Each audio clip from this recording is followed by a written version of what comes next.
Right, what's going on everyone? Hope you're all doing well. So today we'll be moving on to lesson 4, where I'll be going through market inefficiency, other words, imbalance, fair value gaps. They're all the same thing, just different names.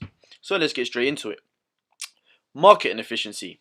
When looking at efficient price action, we notice that all wicks meet. What it essentially means is that when price is moving over to the upside, both the buyers and the sellers have a fair chance at access to liquidity to continue the wave up. Now, if you take a look at inefficient price action, we notice that wicks don't meet. This therefore means this move had a lot of buying power, which has created that imbalance. So, let me show you an example here. Inefficient price action. In this case over here, we can tell that there has been a lot of selling power. Why? Because the wicks don't meet. Whereas this example here of efficient price action, when price is moving over to the downside, we know that there isn't too much selling power because the wicks are meeting, right? So this is the first wick and the third candle.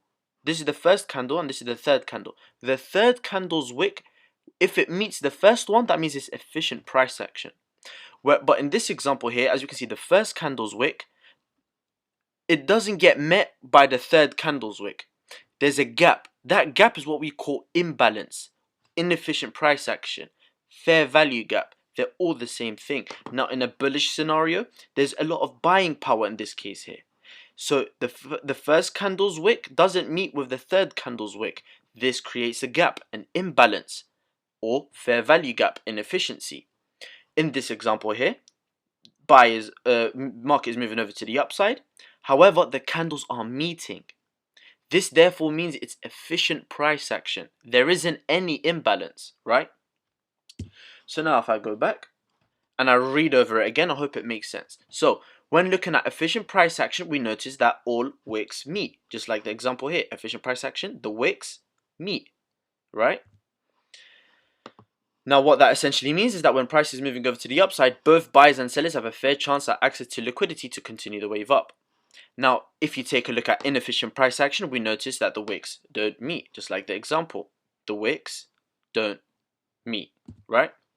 This therefore means that this move had a lot of buying or selling power, which has created that imbalance. However, when you identify inefficient price action, keep in mind that price comes back to fill in any imbalance, to provide both the buyers and sellers a fair chance at liquidating the market. However, this does not mean every imbalance will always be filled, okay? Keep that in mind. Now, if I head over to some examples right here. What is this? Imbalance. Why? This wick did not meet with this wick. Therefore, there was a gap, an imbalance, inefficient price action. But notice when price starts moving over to the upside, when it pulls back, what does it do? It pulls back to fill in that gap, right? Now this is what we classify as efficient price action because this imbalance has now been filled. Makes sense? So when you identify any imbalance in the market, expect price to pull back to fill in that gap, right? Now look at this example. What is this? Inefficiency, right? This is an imbalance. Why? This wick did not meet with this wick. So expect price to pull back to fill in that gap, right? So notice how price pulls back, fills in this gap before it continues over, right? So efficiency is quite straightforward. There's not much to it. It's simply when the wicks don't meet and there's a gap created. This therefore represents that there's a lot of buying, in this case, a lot of selling pressure. So when price wants to pull back, it will fill in any imbalances. Right? I hope that makes, and I'm going to quickly show you guys an example before I move over to lesson 5 because this is fairly straightforward. Now GC, this is one of the trades that I sent over on the Discord, right? Now, in terms of this entry here, what do you guys notice here? Okay, so let me remove this order block. But look at this. Look at this wick. Let me zoom into that. This wick and this wick don't meet. So what does that mean? That from here to here, all of that is imbalance, right? There's a lot of buying power. What is this? imbalance. What is this? Imbalance. This imbalance, again, pulled back and it got filled. But there's all of this imbalance down here and here that needs to be filled, right? So, when price moves over to the upside, right? What do we expect price to then do later on? We expect it to pull back to fill in these imbalances, right? And look what it does. It pulled back and filled in that imbalance. But there's still imbalance down here. And there's an order block that's left unmitigated. Now, this is what I want to now make you guys understand. When identifying an order block, you look for an order block that has imbalance above. This therefore means price will pull back to fill in that imbalance and then mitigate our order block. So essentially, I now have identified that there is imbalance at this area. And we have also identified an order block, right?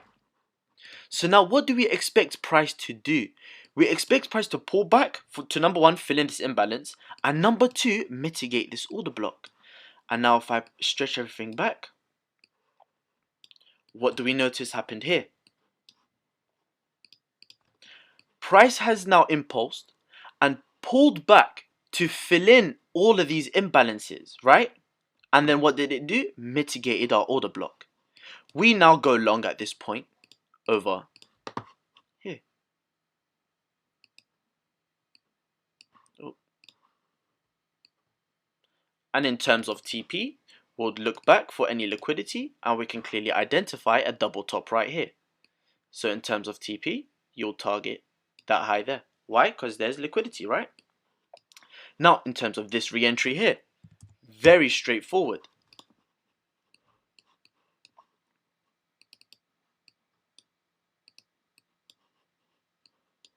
What is all of this here? This whole entire area from there to there. Imbalance, right? What was this here? From this wick to that candle. Imbalance. But what happened? Price pulled back. It filled in this imbalance. But what's here? More imbalance. So, when price pulls back, it filled in that imbalance, right? And not only did it fill in that imbalance, it then mitigated our order block. As you can see, price tapped us in, we move over to the upside, right? And more examples right over here. This move here, let me remove that rectangle for you guys. This wick didn't meet this wick. So what does that create? Imbalance, right? So we now know from this point here to that point there, price must pull back to fill in that imbalance. And it done that right over here. Now, in terms of mitigating our order block, it pulled back to fill in the imbalance, but it didn't mitigate our area of demand. And what do we expect? Price to pull back, mitigate that demand, to then continue the move over to the upside.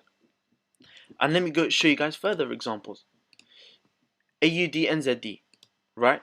Perfect examples. Right over here. Head over to that 30-minute. What do we notice? Let me remove this order block for now. This candle and this wick, imbalance, right? The body, the close of this candle, sorry, the open of this candle and the wick of that candle don't meet, right? So what does that create? Imbalance. Now once we have identified that, we now know when price pulls back, it has to pull back to fill in that imbalance. Now not only is there imbalance, we identify an order block right here, right? An unmitigated order block. So we now know when price pulls back, it will pull back to fill in all of these imbalances, right? As it does, all of these imbalances are now filled and it has mitigated that order block. Does that make sense? And now another example over here. What's this? Imbalance. And now what do we notice price is starting to do? It's starting to pull back. We expect it, this is current price action right now, and I'm looking at this area to then sell off again. So we now expect price to pull back, fill in this imbalance, mitigate our order block, to then continue the move over to the downside. One more example. Euro pound. Head over to that 4 hour. Let's stick to the 1 hour. Now let's go to our initial entry. Why did we enter? It's fairly straightforward, guys. Look, 1, we had that break of structure. 2, what is all of this? From this wick here to this wick there, what's all of that? Imbalance. Now when price pulls back, we expect it to pull back all the way here to fill in this imbalance. But what do we notice up here? A clean order block, an area of demand. So not only do we expect price to pull back into that area of demand, that imbalance, we expect it to mitigate that demand before continuing over the move over to the downside. It's fairly straightforward. The understanding of imbalances is clear. All of this here, look, this wick did not meet with this wick, so price pulled back, filled in all of that imbalance. Yeah? This area here, this wick did not meet this wick, so price pulled back. Yeah? This wick here and this wick and this wick did not meet. It created imbalance. What did price do? It pulled back, filled in that imbalance, and then continued. Right? It's fairly straightforward. Now let me see if I can show you guys one more example. Perfect example right over here. Look, this wick and that wick up here, they don't meet. So what does that create? Imbalance. So what do we know? Price must pull back to fill in this imbalance. And look what it does here. It pulls back, it fills in all of that imbalance. And not only does it fill in that imbalance, it comes to mitigate our order block, to then continue the move over to the upside. Does that make sense, guys? Now, look here. Is there any further examples? Here. This wick, that wick, they didn't meet, but this candle here pulled back, filled in that imbalance. Let me mark that out. Wick. Oh my god. This wick to that wick, they didn't meet. So what did this candle here do? Pulls back, fills in all of that imbalance. Yeah? Hope that's straightforward, guys. Let's see if I can find you guys more examples. Euro JPY. Perfect. I'm currently in this trade right now. Now look at this. This wick here and this wick there, they don't meet. What is that? Imbalance. So we now know price will pull back to fill in that imbalance. And what do we have over here? An area of demand, area of supply. Price pulls back into that area of supply, fills in that imbalance, and then continues the move over to the downside. Now why are we selling off? What do we have here? More imbalance. So price has to pull back, fill in this imbalance. What do we have here? More imbalance. Price has to pull back to continue filling in these imbalances. I hope it's straightforward. Now in terms of my re-entry, it was on the 3-minute. But why did I take this re-entry? Let me show you guys now. Now when I sold off here, price broke structure. Once we got that break of structure, I started to look for re-entries. Number 1, we have an order block. Number 2, look at this. Imbalance. We now know price has to come back to fill in this imbalance and mitigate that order block to then continue the move over to the downside. Now I hope that makes sense. What do we have here? Imbalance. This wick and this wick don't meet. But what happened at this point here? Price pulls back to fill in that imbalance to then continue the move over. I hope that was fairly straightforward, guys. If you have any further questions about imbalances, feel free to message me. But that will be it for this lesson. Now I'll see you guys in the next lesson. Take care.